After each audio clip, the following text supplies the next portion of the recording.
This week on the Myths and Legends podcast, it's the story of Daedalus and Icarus.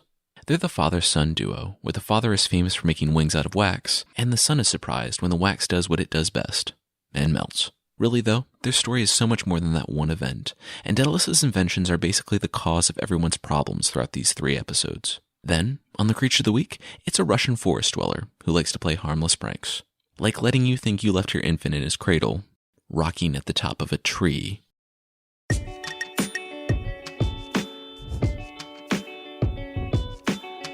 This is the Myths and Legends podcast, episode 17B, A Portrait of the Artificer as a Young Man. Previously on the Myths and Legends podcast, I started the story of Theseus. King Aegeus of Athens lost a war and must pay a tribute of 14 young people to King Minos every 9 years. Those people go into the labyrinth as food for the Minotaur.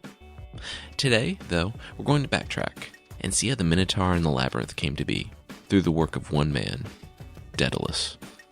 You might know Daedalus, but I would imagine you know his son, Icarus. The son may be more famous from a modern perspective, but the father has an incredibly interesting and compelling story. As a note before getting started, the story will begin somewhere in the middle of last week's, and end far after the story of Theseus and the Minotaur. This is completely about Daedalus, and while it's outside the events of last week, he's a big influence on them. It speaks to just how rich and interesting these stories are, that there are so many facets to them. Now, we're going to start back in Athens, after Theseus was born in treason, but before the Panathenaic Games and the war with Crete.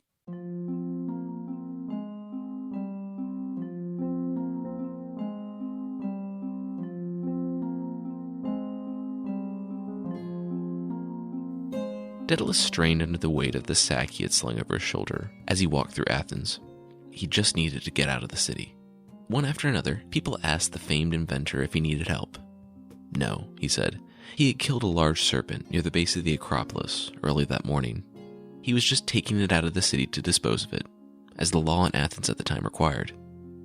People thanked him for his service, for dispatching such a dangerous animal, and let him go. At the gate, Daedalus appeared annoyed. He was famous enough. Maybe they wouldn't be curious. Maybe they wouldn't detain him with inane questions. They wouldn't have been curious, but they saw the bag was dripping blood. A lot of it.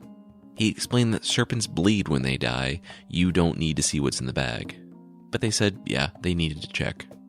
It wasn't anything personal. It's just when someone has a large bag dripping blood, they kind of wouldn't be doing their job if they didn't take a look. It wouldn't take long. They just had to see what was inside to confirm. The guards looked up from the bag, mouths open in shock. It wasn't a serpent at all.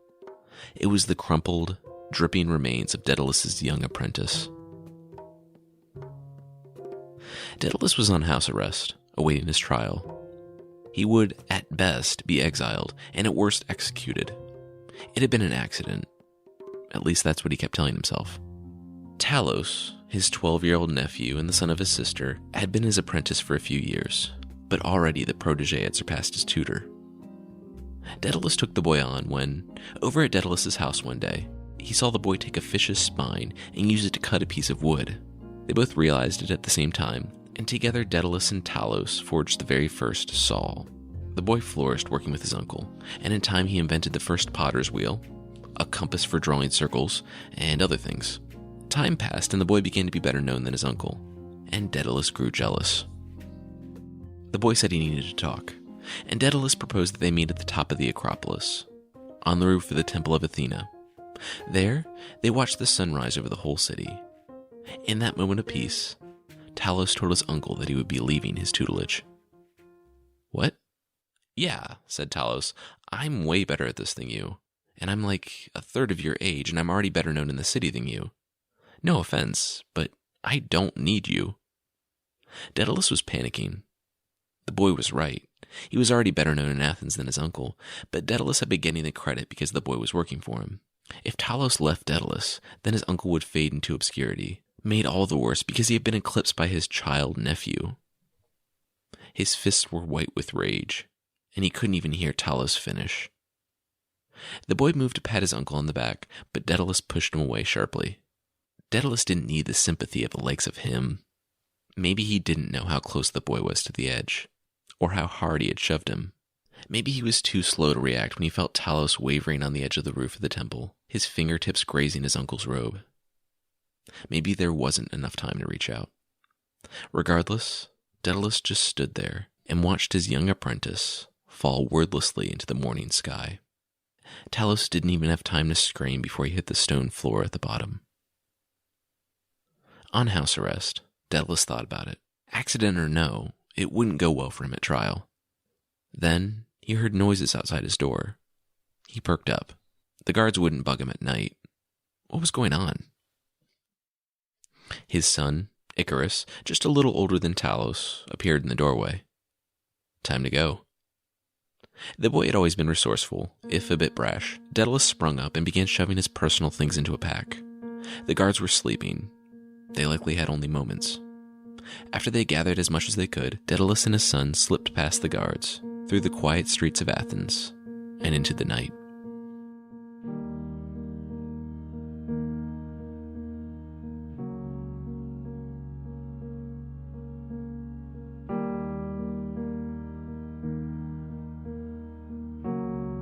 They lived in exile, and the Athenians didn't forget him or his crime, and though he was always ahead of them, leaving cities and villages as people began to ask too many questions, the Athenians were closing the gap, and would have him soon.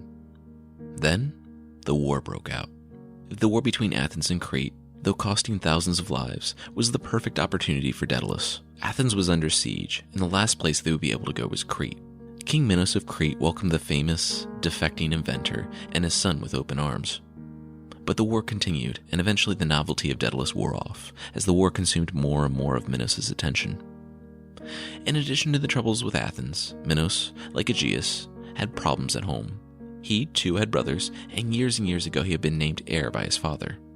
Well, to demonstrate his power and to keep his brothers in their place, he said that whatever he prayed for would come to pass. This seems like something that would immediately have disastrous consequences, but no, the Greek gods were apparently okay with it. And those disastrous consequences were slightly delayed. Minos prayed for a majestic bull to come out of the water, which he would immediately sacrifice to Poseidon. A massive white bull rose from the surf and was grabbed by the attendants. Taking his hubris one step too far, Minos decided that, wow, this bull was really nice. In a time where cattle was occasionally used as currency, having a bull that people witnessed as directly coming from the gods was a big deal. Well, Poseidon was not happy about this at all, and thought up a particularly devious curse. If King Minos loved the bull so much, perhaps the other people in his kingdom might love the bull even more. Perhaps his wife. King Minos' wife began to spend more time out in the field, and found that she appreciated the bull in a way her husband didn't. This admiration grew in her mind until it consumed her thoughts. She had to get this bull out of her head. She remembered the exiled Athenian artificer that her husband had taken in, named Daedalus. Maybe he would have the answer. He didn't judge. He just wanted to be close to power. And he does have the answer. He builds a very nice-looking hollow cow body, and I'll let your imagination do the rest, because talking about this whole thing on a podcast listened to by thousands of people is making me a little uncomfortable. As an aside, this story made the ancient Greeks uncomfortable too. There's a version of this story without the Minotaur, where instead the tribute of young people from Athens went to an especially cruel general named Taurus, who would make them compete for their lives. The labyrinth was just a larger than normal prison. Theseus won one of the competitions one time, and Minos ended the competition in tribute. No half-bull people, no giant mazes. The desire ceased afterwards for Minos' wife, and I can only imagine that she was horrified at what the curse had forced her to do. Time passed, and she found that she was pregnant, and dread grew in her. Minos and everyone else were excited for her, but she knew what it was, and gave birth in secret. And she was right. The baby was a normal baby up to the chest, but it had the head of a bull. Minos, when he found out, wanted it dead, but she only felt sorry for it. She wouldn't let Minos kill it, and raise the poor thing. Unfortunately, her goodwill was misguided. The Minotaur, as it would be called, grew quickly. In weeks, he was moving, and in months he was the size of a 10-year-old. Like the pig-faced ladies, they kept him cloistered up in the palace, a great source of shame. When Hercules came seeking the Cretan bull on one of his labors, Minos was happy to allow him to capture it and take it to Mycenae. not knowing it would be the Boul to kill one of his sons a few years later. And it seemed like no normal food could satisfy the Minotaur. They began letting him out at night in the countryside, and he would come back more controllable, less feral. Then King Minos began to hear reports of people disappearing on the road, travelers not reaching their destination in greater and greater numbers, and children vanishing out of their homes and never returning. With a gasp, King Minos realized what was happening. Minos went to the oracle seeking an answer about how to contain the beast, and he was directed to Daedalus, the craftsman that, unbeknownst to him, had aided in the conception of the beast. Now, though, this inventor would be some use to him. The Athenian was happy to be back close to power. He said he had an idea. He thought of a labyrinth, a massive underground maze of countless winding paths that were either dead ends or opened up into themselves, so that once someone entered, they would never find their way out. Minos then sailed to Athens to see to the end of the war himself, and left Daedalus in charge of building the maze, giving him a team of workers to hew a labyrinth out of stone. The legendary craftsman had a map, and set the men to work.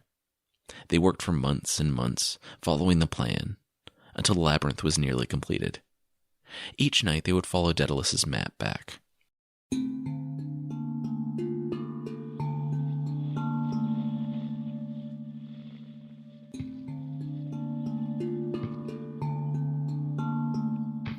On the last day of construction, at the heart of the labyrinth, it was a smaller team with Daedalus. They just had to finish out the last few passageways, and then they would be able to leave. They finished, and Daedalus reached down for the map, but found nothing. He grabbed a torch and looked through everything, but he couldn't find it. Daedalus began to shake. He immediately knew the consequences of being lost in Labyrinth. They were going to die down here. There was no way out without the map, and even though the inventor didn't go into the labyrinth without a week's worth of provisions, he was now at the center of the most devious prison ever. It was designed to engender panic, despair, and hopelessness in anyone trapped inside. Your mind would be defeated long before your body collapsed from hunger or thirst. Daedalus calmed himself and went to work. He designed this thing. They could find their way out in a week.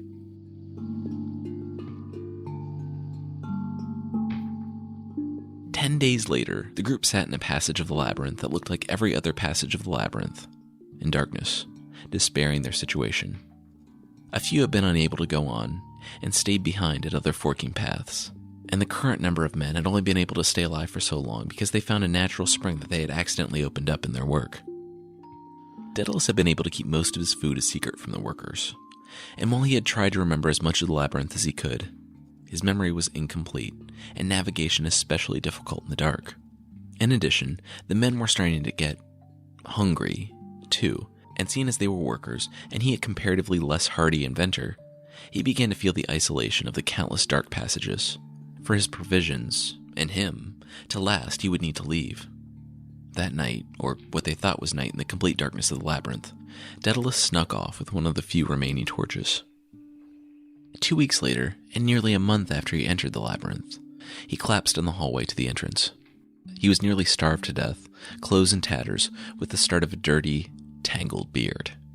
He wasn't proud of what he had done, but he felt vindicated when, sitting at the entrance to the labyrinth, hoping, waiting for the others, he could barely hear the cries of despair off in the darkness. Then silence. The guards came with the Minotaur, and he protested putting it in there so early, when the workers could still be alive. But orders were orders, and Minos wanted the Minotaur in there as soon as the thing was complete. Daedalus had said that it was finished, so the thing was going in. That night, they didn't lead the Minotaur back to his cell, but showed him to this special one. He had an animal-like curiosity to the darkness, spurred on by the meat someone had thrown in, and they waited until he crossed the threshold to the maze and slammed the heavy stone door behind him. He headbutted it, or pounded on it, whatever Minotaurs do, but then he smelled something off in the distance, and followed the scent deeper into the labyrinth, to what few workers had remained alive. The Minotaur was now forever trapped in the labyrinth. Daedalus gave up and went home, but found that the guards stayed with him. He was annoyed when they followed him into his home, and surprised when they informed him that he needed to pack up. He was leaving. Leaving? What was all this about? He had just built the king a maze for his monstrous son, and now he was being exiled from Crete, too? Not quite, the guard said. Daedalus and Icarus looked out from the high tower. Prisoners. Minos heard of Daedalus escaping the labyrinth without the map and deemed him too dangerous to let him run around in the city. If he knew the way out, he could sell it to the Athenians in exchange for forgiving his crimes. Then they could accidentally lead the Minotaur out. Minos decided to keep Daedalus and his son shut up in the high tower until he figured out what to do with them. King Minos very quickly decided what to do with him when it came out that Daedalus was basically responsible for the Minotaur's existence when he created the hollow cow. Word traveled slowly in those times, and the order to put the inventor to death was still en route to Crete. Daedalus guessed at this, but he didn't see any way out. Looking out at the sea, he could see that Minos controlled the ports and the gates out of the city. He knew how Daedalus had escaped from Athens, too, and would put good guards on the men. Daedalus could see that the king controlled everything but the sky. The sky. Then the inventor had an idea. Wings. He drew up some quick plans, but they needed supplies. He went to the door, but found a guard blocking it. Daedalus said he knew he couldn't leave, but could the boy head out to the market? Just to get a few things? Food and the like. The guard looked at the skinny, bookish Daedalus, and Icarus was only a teenager. They didn't pose a threat even if the boy brought back weapons. Sure, the boy could go. Icarus wasn't an hour when he came back with a couple of bags of candles and the gaudiest, thickest cloak covered in feathers, and a little bit of food. The guards must have thought that the team went all out with a little bit of money his father had given him, but whatever. They searched the boy for weapons, found none, and waved him on into the room. Daedalus already had some chairs broken down into rods, and over the next few hours they softened up the candles, used rope to fashion the rods together, and made a framework for the feathers. They were making 2 pairs of wings. They worked through the night, plucking the feathers off the cloak and affixing them to the wax.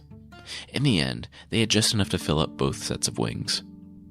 Tearing strips of leather, they made harnesses, and Daedalus showed his son Icarus how the wings worked, but the boy was so excited that he didn't appear to be listening.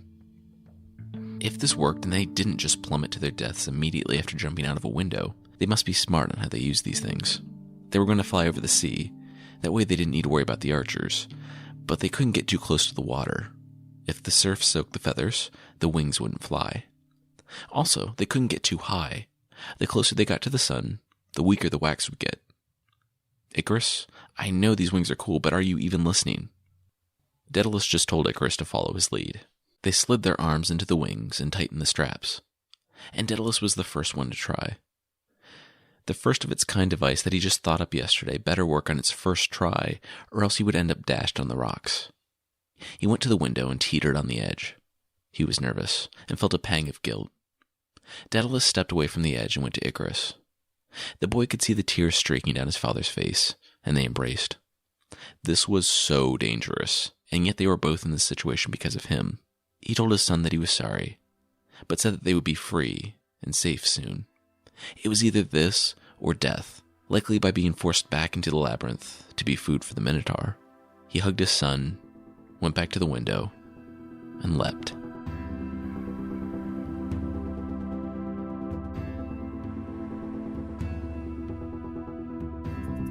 The sea rushed up, and he fanned out his wings, and suddenly the sea below stopped growing, and he found that he was gradually moving upward. He had done it. He was flying. When Icarus saw his father, he too leapt from the window. He learned flying even faster than his father, and they glided along the cliffs and the rocky coast to the wonder of shepherds and fishermen. And that was the last time either of them saw the island of Crete. Soon, the island of Crete was merely a speck in the blue.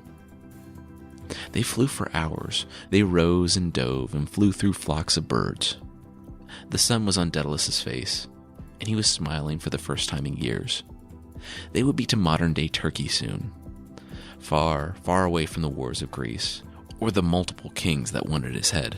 No one would know where they went. They would only know that the men disappeared. When they got among the barbarians, they would dispose of the wings, and then no one would know what happened to Daedalus and Icarus. They were finally free. Things were starting to work out for Daedalus. For the first time in years, he felt at peace.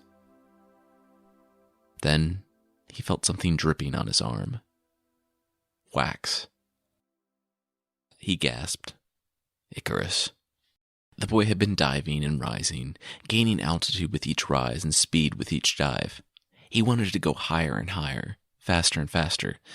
His father appeared lost in thought, and besides, Icarus had gone pretty high before, and nothing had happened. He gained more altitude, and still more. He dove, and he was likely going faster than any human had gone before him. He didn't see a few of the feathers break loose from the wax and flutter off. Then he caught a warm-up draft and angled himself to take advantage of it. He flew, and at the apex, he felt as if he was higher than Mount Olympus. He felt powerful. He felt like a god. He was so caught up in taking in these brief moments that he didn't notice the wax, liquefied in the heat, streaming out of the wings toward the sea below. He angled his arms to dive, but they were surprisingly light. He looked at them, and they were just the wooden frames, with the feathers stuck to what few scraps of wax remained. He dropped. Daedalus had caught a little bit of the wax, but Icarus was far in front of him. Daedalus looked up, and the boy was in free fall, and he spun in the air. He was looking for his father, reaching for him, shouting for him. Daedalus flew as fast as he could, but he couldn't cover half of the distance before Icarus hit the water with a crack. The feathers fluttered down in a stream behind Icarus, and Daedalus flew right to him without hesitating. He flapped down into the water, ruining the wings. He brought his son up into his arms and tried to get the boy's head up above water. But it didn't matter. Bones were broken all over his body, and his head lolled unnaturally to one side. Icarus had died on impact. Daedalus looked up and saw an island, and swam with the body of his son until every muscle burned. Finally, he felt sand under his feet, and dragged the corpse of Icarus ashore. He sat on the beach, holding the body, and wept for his son.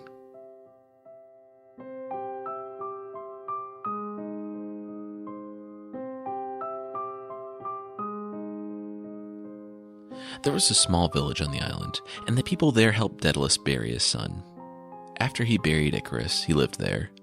He was reclusive and surly, thinking he had escaped his past. But for what? For his son to die by his invention, and to live in ignoble exile on this island? Unfortunately, he hadn't escaped his past. It began catching up to him the moment he hauled his son's body into the village. He had been careful to destroy the wings, but when a fisherman asked him how he had come there, Daedalus accidentally said that he flew. The fisherman laughed it off and forgot about it for months. Slowly, word began to trickle in from Crete, then from other islands. A man and his son flew like birds over the ocean to escape King Minos.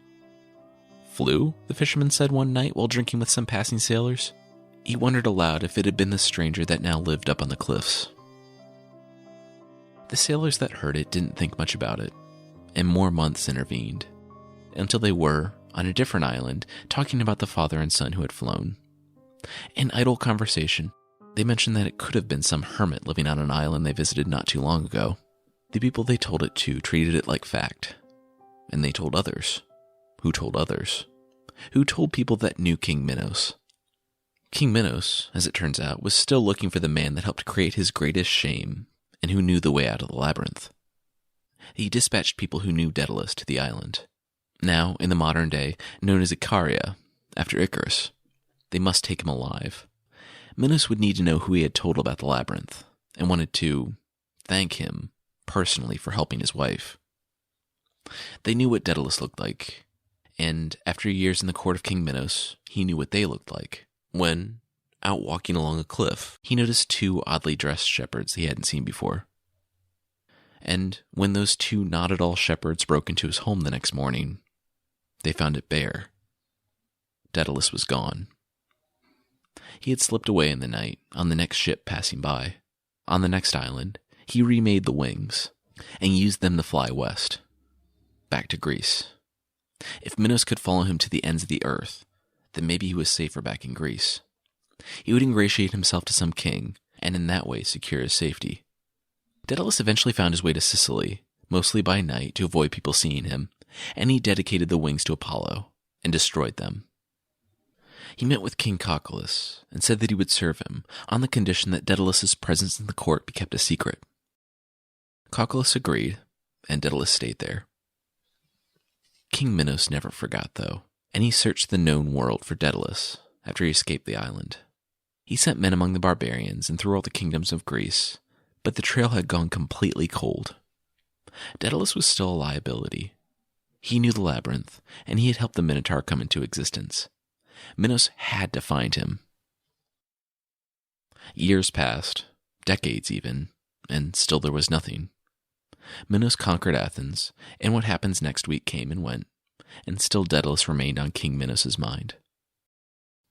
So, one quick note before moving on.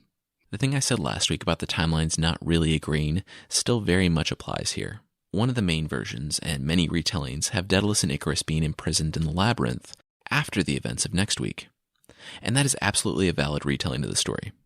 In those retellings, Icarus is apparently a son Daedalus had with a slave woman in Crete, a detail I found hinted at here and there, but couldn't find a reliable version of. So I made Icarus Athenian. Daedalus would have presumably stayed 20 years in Crete before escaping, and the labyrinth in this version would be an extremely large outdoor maze for Daedalus and Icarus to be able to fly from it. I went with Ovid's version of them being shut up in a high tower to keep Daedalus from telling people about the labyrinth, but just know that there are so many versions of the story that making one that includes every detail of even the main versions is pretty much impossible. Also, while I'm on the subject of small changes I've made, one version says Daedalus became lost in his way out from building the labyrinth and barely made it. But none of the sources really say that Daedalus had a team of people building the labyrinth with him. Personally, I can't imagine Daedalus building a place as large as the labyrinth himself, so I included the extra people. But really, they were just a result of me taking the idea that Daedalus built the labyrinth to its logical conclusion. King Cocculus, where Daedalus was hiding, presented him with a challenge one day: to thread a string through a conch shell. Daedalus took the shell, and in minutes came back with a thread through it. He had looped the thread around an ant, and smeared honey on the other end, and the ant did the rest of the work. Daedalus thought nothing of it until, weeks later, he learned in a panic that King Minos was coming to reward King Cocculus. What? Minos had sent word out to all the kings of Greece with a challenge for them. Anyone who could solve it would gain the favor of King Minos and great riches. Minos knew only Daedalus could do it, and when Cocculus had sent word back that he had completed the task, Minos knew that he finally had the Artificer. Cocculus was alarmed. Daedalus had served him for years, and now he would either lose his Artificer or go to war with King Minos, a war which he was sure to lose. Minos might seek retaliation against him anyway, for harboring the fugitive. Cocculus was in a tough spot. He talked with Daedalus and they thought it over. It was drastic, but they decided to kill the king.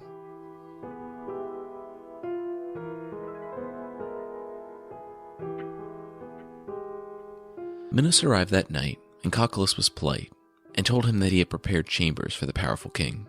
In the morning, he would introduce Minos to the man who had solved the problem. Cocculus' daughter saw to Minos' accommodations, and after he was alone, Minos decided to take a bath. Minos was surprised to see that Cocculus had plumbing here.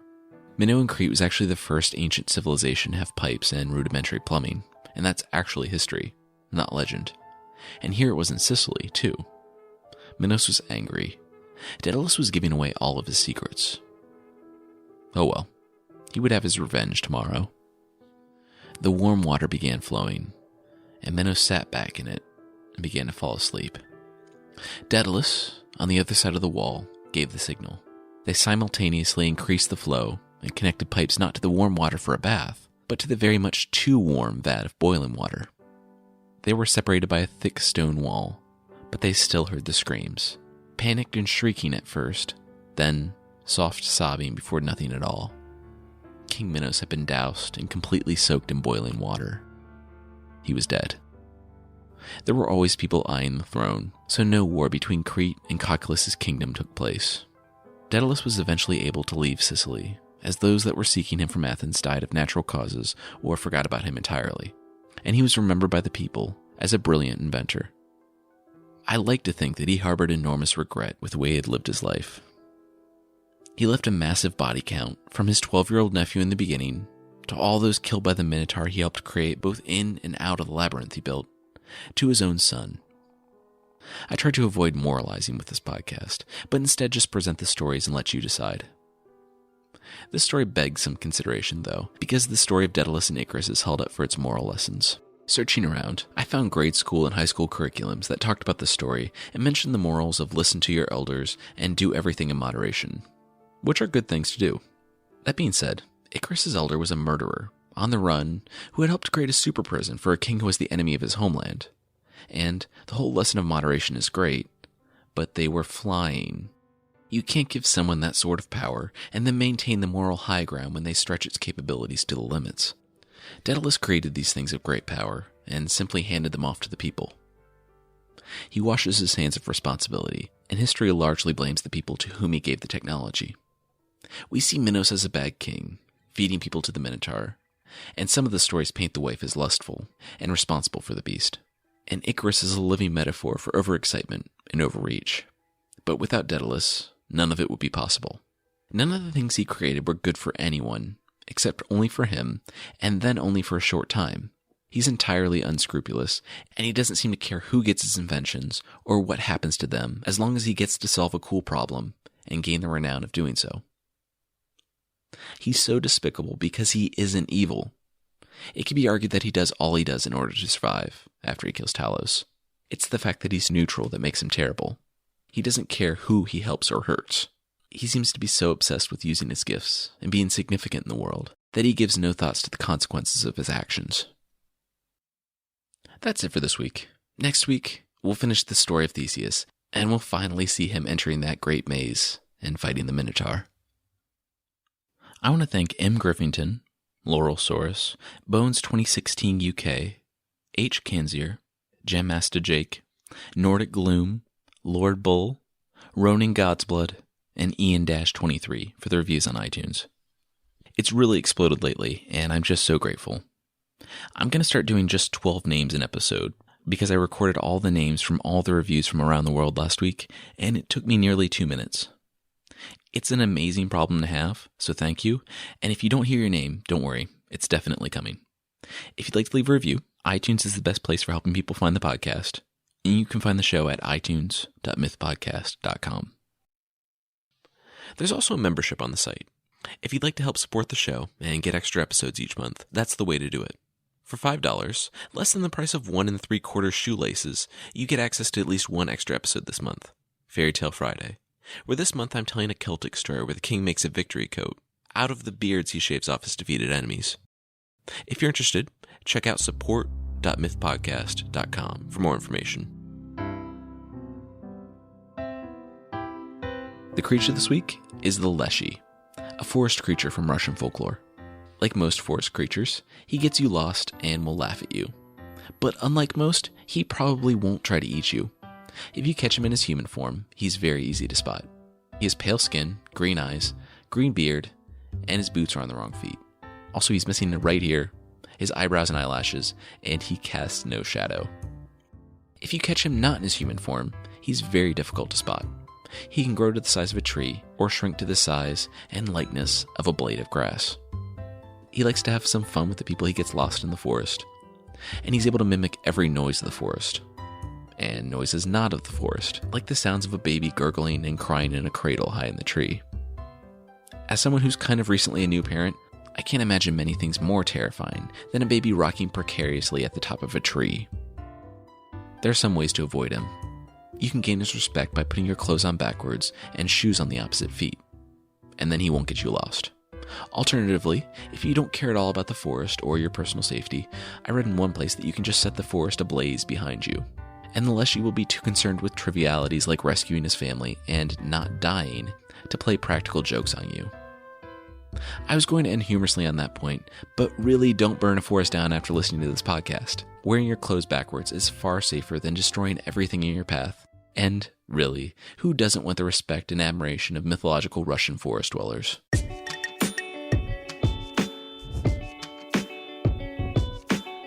That's it for this week. The theme song is by the band Broke for Free, and the Creature of the Week music is by Steve Combs. Links to the other music I used are in the show notes. Thanks so much for listening, and I'll see you next time.